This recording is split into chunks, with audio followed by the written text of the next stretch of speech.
And each plant usually has a couple large heads, as you can see, and off the large heads come these small shoots, and those are your smaller shoots. These are like baby artichokes. And they won't get any bigger. So now I'm gonna harvest these babies. All you do is you take the artichoke and you cut it at an angle, about 1 inch below the flower. Very easy. And you can tell it's ready. It's almost, I could have picked it a little earlier because you can see how the leaves are lifting. You want them nice and tight. Because what's gonna happen?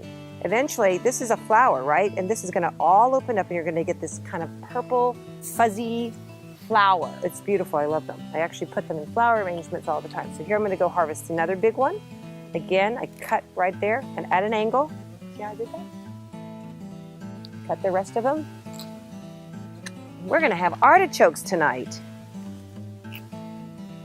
Now this one, California's artichokes. They're home to the world's largest artichoke.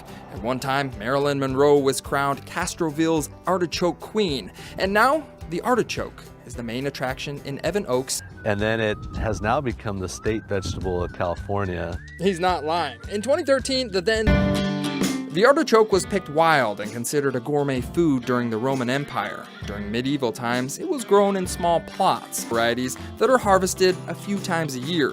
Regardless of the variety, artichokes can only be harvested by hand, not machines. And they'll cut through, and normally they have a backpack. They cut it, and they'll throw it up, lands in the backpack, and then they just keep on walking, and they just keep on harvesting until that backpack gets full. At the end of the row, they'll have a big bin that they dump the backpack in and keep on going. There's a number of ways to cook the artichoke, but there's really only one surefire way to see if one's fresh. A lot of people do the squeakness test, so you squeeze it, and it kind of squeaks, so it means it's fresh. You'll find some of the freshest artichokes at the annual Artichoke Festival in May. You'll want to stay for the artichoke eating contest and the crowning of the artichoke queen.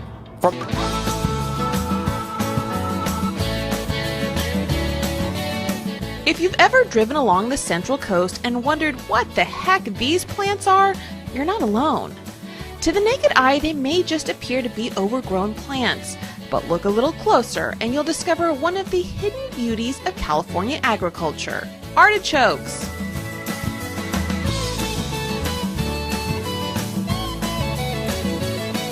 Casper really has a Mediterranean-like climate. Artichokes don't like it the same way they don't like a lot of rain or not enough rain. They also don't like a lot of cold or a lot of heat. And in the summertime here in Castroville, it's rare it gets above 75 degrees. In fact, normally it's 65 in the day and around 50 at night. And it's that way from the middle of June to the middle of August. California produces 100% of the United States crop of artichokes, and it's no easy task. Before it reaches your home, it will take skill, speed, and smarts out in the field to get the job done right. Workers begin by scouring the field looking for the right-sized artichoke, which they quickly harvest and then toss over their back into a specially made artichoke harvesting backpack called a canasta. From there, they take it to the nearby packing truck where each choke is inspected and packed with only the best of the best, making it through to your store. Each crew is going to harvest and pack between 3,000 and 5,000 cartons on a daily basis for the next 2 months. And that really equates to about 150,000 artichokes per crew per day. Now at this time we're running 3 crews. That's, we're pushing 500,000 artichokes.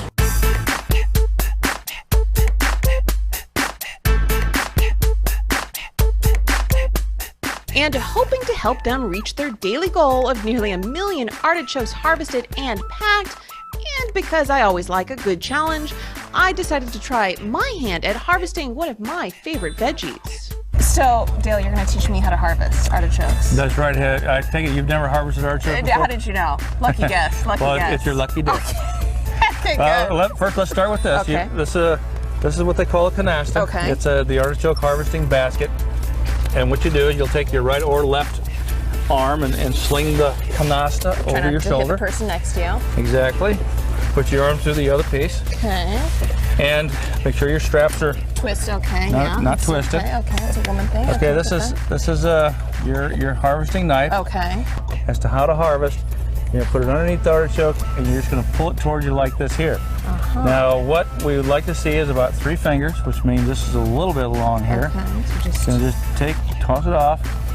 Ew. Well, it's funny. California, there's very few strangers to artichokes, but once you start getting into other parts of the country, people are fascinated by them, and they're a little bit bewildered and puzzled and how to cook them, and somewhat intimidated. So I take pride in taking out that intimidation and showing them how simple they really are to prepare. And once people get into them, it's a lot of fun. They really start to enjoy them. Tony has been working with Ocean Mist Farms for 11 years now, and every year tries to come up with about 25 new recipes using artichokes. And this one is arguably his easiest yet. To start, you need a good pair of scissors. These artichokes have thorns, and those thorns hurt, so we want to just snip those off all the way around. This is somewhat of an optional step. This is for a restaurant presentation. I think it looks better. But the thorns really do fall off when you cook them, so they become really a non-issue.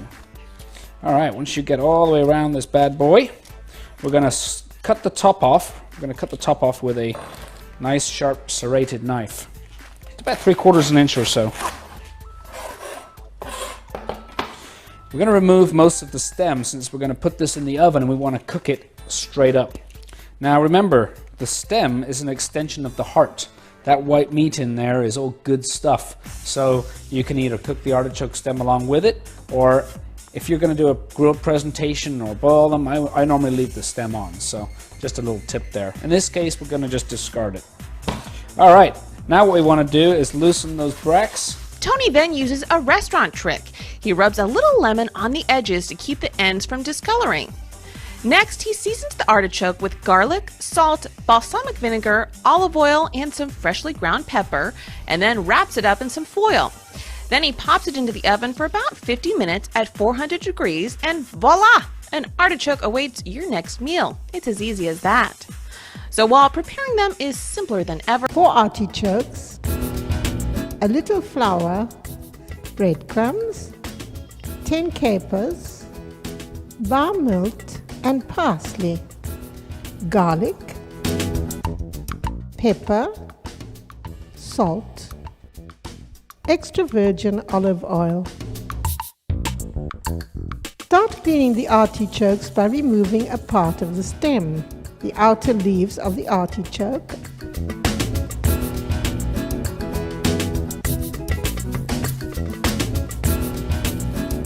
clean the stem as well.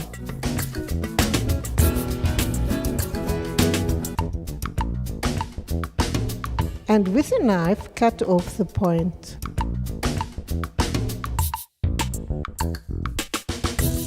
Using a knife, clean the artichoke heart, as there may be some hard point.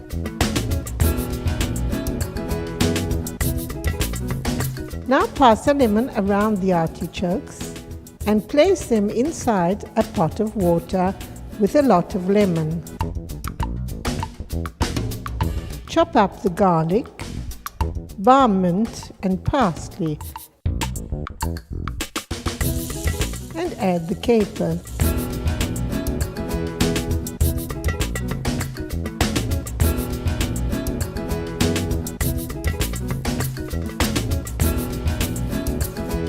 Put them into a bowl and add salt and pepper and a few breadcrumbs. Fill the insides of the artichokes and place them in a casserole. Add water and lemon, a little oil,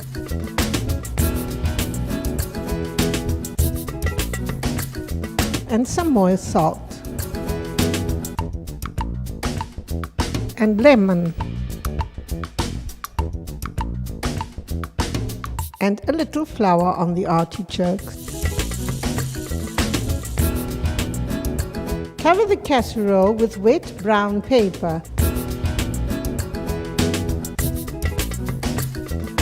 and be careful to cover the artichokes completely.